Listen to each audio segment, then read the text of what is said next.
after the 17 years in the Ministry of Foreign Affairs of Kuwait, I came to the United Nations Secretariat in New York. And that was under a contract that was signed in Kuwait also, because at that time my children were grown-ups and needed universities. And I was looking for universities for them. So the possibilities in front of me were either to send them to Europe or to send them to the United States. That's why I came, you know, under a contract to work for the United Nations as a translator.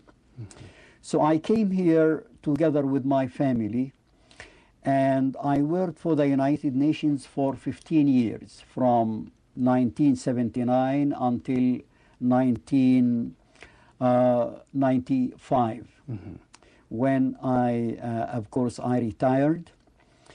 And then I worked as a freelance translator for 3 years after that.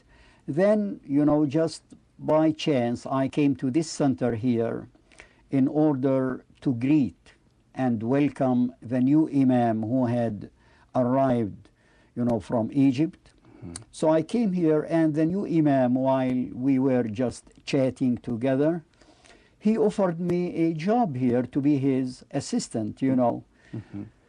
After considering the matter, I accepted that, you know, and I became his assistant from October 1998 and until 2001.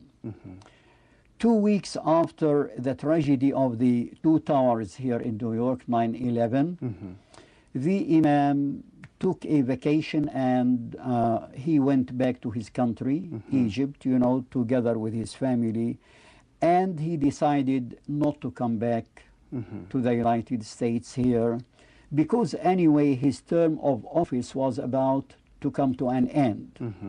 So from his point of view, maybe it did not deserve, you know, to come back to America for a few months and then to go to Egypt. So he decided to send his resignation in, you know. He resigned, and because at that moment, I was the senior assistant imam, you know, so I was picked by the board of trustees to be the next imam. SubhanAllah, Imam, this was a turbulent time just to assume this new position. That's right. So I became the imam after him from the 1st of November 2001 until the present moment. Well, Imam, let me ask you, you know, because many of us, especially the viewers in Saudi Arabia, not aware of what it was really like inside, you know, here, right after 9/11.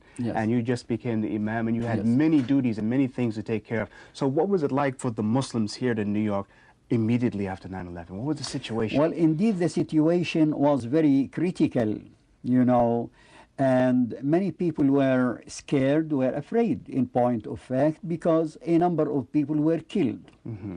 Just because they were Muslims, you know, they did nothing wrong. And sisters wearing scarves in the street were sometimes abused, were verbally, you know, were verbally abused or insulted. For example, they were targeted, you know, by others with some people were poking fun at them, laughing at them, or whatever, you know. So indeed, you know, Muslim people here were in bad circumstances.